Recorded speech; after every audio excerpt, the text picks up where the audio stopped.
మేడ్చల్ జిల్లా ఉప్పల్లో నకిలీ ఆర్టీఓ ఆట కట్టించారు కొందరు డ్రైవర్లు. ఆర్టీఓ అధికారునంటూ దందాలు చేస్తున్న ప్రేమ్ కుమార్ రెడ్డిని పోలీసులకు అప్పగించారు.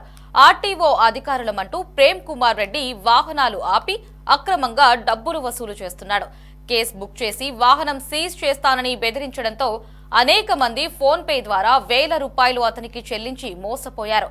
ఇక ప్రేమ్ కుమార్ రెడ్డి రోజు ₹1000 వసూలు చేశాడని, అతని బాధితులు 400 మంది ఉన్నట్లు సమాచారం.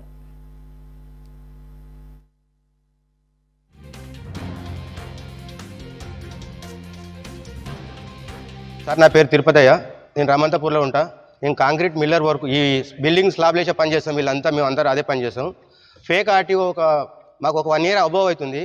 1 year నుంచి మేము 2000, 3000, 5000, 7000, 8000 ఎట్లా దొరికితే అట్లా తీసుకుంటున్నాడు.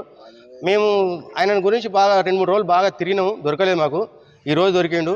తీసుకొచ్చి ఈ పోలీస్ స్టేషన్లో అప్పచెప్పడం జరిగింది. వాళ్ళ మీద కఠినమైన చర్య తీసుకొని బయటికి వెళ్ళకుండా చేయాలి అనేది మా కోరిక. మేము ఎక్కడెక్కడ ఆపుతున్నాం? ఉప్పల్ చెరుకట్ట నుంచి జోడిమెట్ల వరకు, ఇక్కడ చెన్నైచెర్ల, బోడుప్పల్, బొల్లిగూడెం, చిల్కనగర్, అక్కడ సిపిఆర్ రోడ్డు, కొరెంల రోడ్డు, నారపల్లి నుంచి బ్రీజా కారు ఉంది సార్. అనేది వస్తాడు, మిషన్లో ముంగట ఆపేస్తాడు. ఆపేసేసి నీ దాని మీద ఫైన్ ఉందని అడుగుతాడు. ఫైన్ ఉందని అంటే మా దగ్గర ఫైన్ ఏం లేదు, అన్ని క్లియర్గా ఉన్నాయని చెప్తాం. నీ వెనక ఎందుకు కదా తీసుకురా, ఈ మిషన్ దగ్గర తీసుకున్నావు అని చెప్పి అంటాడు. అవి తల్లి సార్ మేము పని పోయేటప్పుడు పని చేసుకుంటాం అంటే ఎంతో అంత ఇచ్చిపో అంటాడు. 5000 ఇస్తే 5000 తీసుకుంటాడు, 3000 తీసుకుంటే 3000 తీసుకుంటాడు, 10,000 ఇస్తే 10,000 తీసుకుంటాడు. ఇచ్చినాం సార్, వారం రోజుల క్రితం ఇచ్చినాం సార్. మేము కంప్లైంట్ కూడా ఇచ్చినాం, వారం రోజులు అయితే ఇచ్చేసి. ఎప్పుడు అంత మేము అనుకోలేదు, వెళ్ళలేదు. పోలీస్ అంటే నిజంగానే ఆర్టీఓ అనుకుంటున్నాం మేము ఇన్ని రోజులు అంది.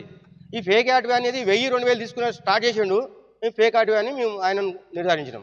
వాళ్ళు 3 ఉంటారు, 2 ఉంటారు సార్. రిసిప్ట్ లేదు, ఏం లేదు సార్. వాళ్ళు రిసిప్ట్ అంటే మళ్ళీ 1000 ఛానల్ రాస్తా అంటాడు. 10,000 రూపాయలు అంటాడు. 10,000 జాగాలు 5,000 ఇచ్చి వెళ్ళిపోతే అయిపోతుందని మేము 5,000 రూపాయలు ఇచ్చిపోతున్నాం. రోజు ప్రతిరోజు 1 year అవుతుంది. 1 year నుంచి ఇంతకుముందు ఒక 3 నెలల క్రితం క్యూన్యూస్ ఆఫీస్ పోయి సుదర్శన్ చెప్పినాం. సుదర్శన్ చెప్తే ఆయనకు ఫోన్ చేసిండు. DCM ఉంది, నాకు కారు ఉంది, నేను అది కిరాయికి ఇచ్చినా నాకు తెలియదు అని చెప్పిండు. సరే గో ఈ కార్లో ఇట్లా చేస్తున్నారంట చెప్పని చెప్పేసిండు ఆ రోజు సుదర్శన్. మళ్ళీ ఒక 1 నెల రోజులు గ్యాప్ ఇచ్చిండు, మళ్ళీ స్టార్ట్ చేశారు. సివిల్లో ఉంటారు సార్, డ్రెస్ ఏం లేదు. వాళ్ళ దగ్గర ఒక ల్యాప్టాప్ ఉంటుంది, వాళ్ళ దగ్గర లిస్ట్ బుక్ ఉంది. అది అంటే ఆ బుక్ తీసే వరకు మాకు భయం అవుతుంది. సార్ మీకు దండం పెడతాం, కాలు మొక్కుతాం అని చెప్పి 5,000, 3,000 ఎంతో అంత మాకు ఏదో ఒకటి ఉండదు సార్. అది ఆ ట్రాక్టర్కు ఇన్సూరెన్స్ అనే ఉండదు, లేకపోతే ఫిట్నెస్ అని ఉండదు, ట్యాక్స్ ఏదో ఒక లోపం ఉంటుంది మాకు. ఆ లోపం వల్ల భయపడి ఎంత అడితే అంత ఖచ్చితంగా అడిగేది 20,000 అడుగుతాడు. 20,000 అడితే మేము కుదించుకుంటా 5,000, 3,000, 4,000, 6,000, 7,000 అని ఎంత ఉంటే అంత. మేము ఇంటికా నుంచి వచ్చేదాకా అక్కడనే నిలబడి డబ్బులు తీసుకొని పోయారు. రామంతపూర్ నుంచి చెన్నైచెర్ల జోడిమెట్ల దాకా వెళ్తే అక్కడనే నిలబడి డబ్బులు తీసుకొని పోయారు. ఫోన్ ఆయన డ్రైవర్ది ఫోన్ పెట్టుకొని వాళ్ళ దగ్గర. మేము 10-15 మంది లేబర్ పెట్టుకొని పనిచేస్తాం, బిల్డింగ్ వరకు పనిచేస్తాం. మేము పొద్దున్నే 4 గంటలకు లేచి మిషన్ పోవాలి సైడ్కు.